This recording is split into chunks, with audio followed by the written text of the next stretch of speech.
président de la transition, président du FASO, Excellence, Monsieur le Premier ministre, chef du gouvernement, Excellence, Monsieur le Président du Conseil national de la transition, Son Excellence, Monsieur Jean-Baptiste Ouédraogo, ancien chef de l'État, Mesdames et Messieurs les présidents d'institutions, Mesdames et Messieurs les membres du gouvernement,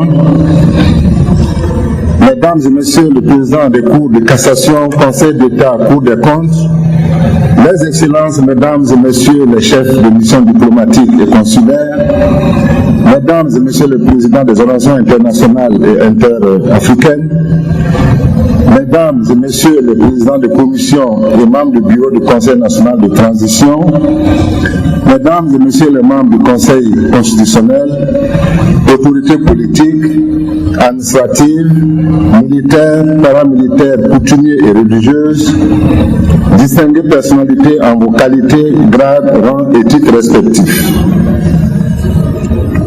Je voudrais, avant tout propos, remercier Son Excellence, Monsieur le Président de la Transition, Président du FASO, et l'ensemble de son gouvernement, pour avoir porté leur choix sur ma modeste personne et présider au destiné de cette prestigieuse institution de la République que représente le Conseil constitutionnel.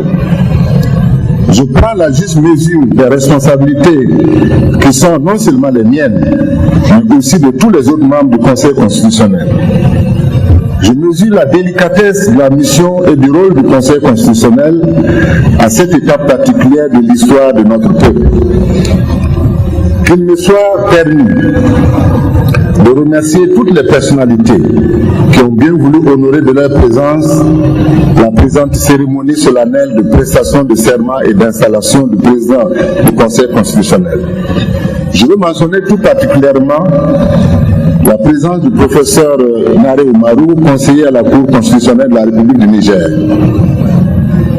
En ces instants solennels et au regard du contexte socio-politique actuel de notre pays, j'ai une pensée singulière pour toutes les personnes tombées lors de l'insurrection populaire des 30 et 31 octobre 2014 et pour tous les martyrs qui ont donné de leur vie dans le combat citoyen pour la liberté et la démocratie.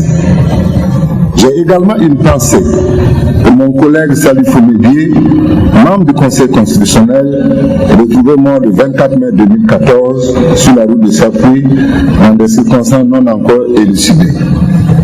Mesdames et Messieurs, depuis toujours, et particulièrement aujourd'hui, toutes les institutions sont importantes, mais le Conseil constitutionnel a ce rôle particulier de travailler à la paix sociale dans notre pays, au triple plan de la protection des libertés individuelles et collectives, de la cohésion sociale et de la paix sociale. Pour ce qui est de la protection des libertés individuelles et collectives, en vertu des dispositions de l'article 155 de notre Constitution, qui dispose que, je cite, les lois organiques et les règlements des chambres du Parlement, avant leur promulgation ou leur mise en application, doivent être soumis au Conseil constitutionnel. Aux mêmes fins, les lois ordinaires et les traités soumis à la procédure de ratification peuvent être déférés au Conseil constitutionnel avant leur promulgation. L'objectif final est de permettre au Conseil constitutionnel de vérifier que les nouvelles lois ne portent pas atteinte aux libertés individuelles et collectives.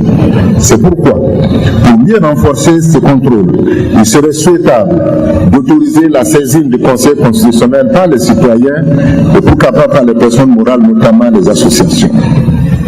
Pour ce qui est de la cohésion sociale, le Conseil constitutionnel, par le contrôle des activités des partis politiques, et surtout le rôle de veiller à ce que ne soient pas autorisés les partis et formations politiques tribalistes, régionalistes, confessionnelles ou racistes, comme le prévoit l'article 156 de la Constitution, contribue à faire en sorte que la cohésion sociale soit une réalité dans notre pays.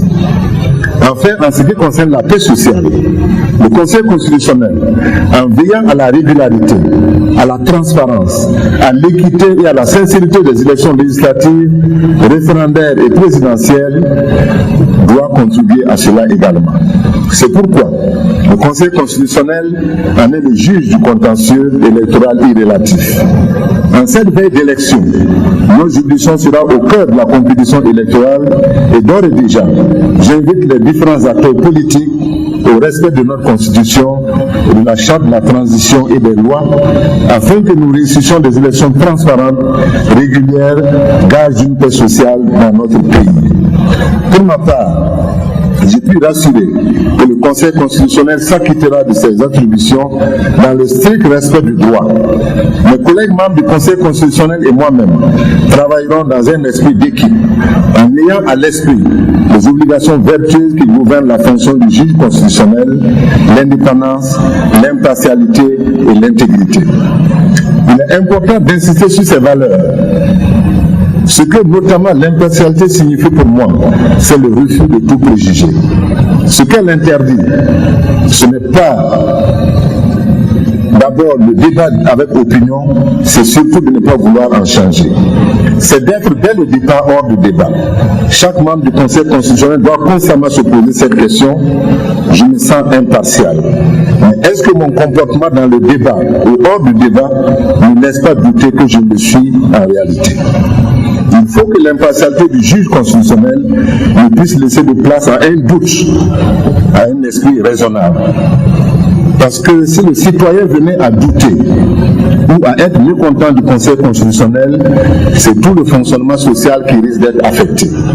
C'est lorsque le citoyen est assuré que son juge constitutionnel ne se détermine qu'en considération de la loi, de l'équité et en toute indépendance, après un examen attentif et rigoureux des faits, au regard des valeurs d'éthique et sociale communément acceptées, qu'il admet le pouvoir de juger. Œuvrons donc ensemble pour qu'il en soit toujours ainsi.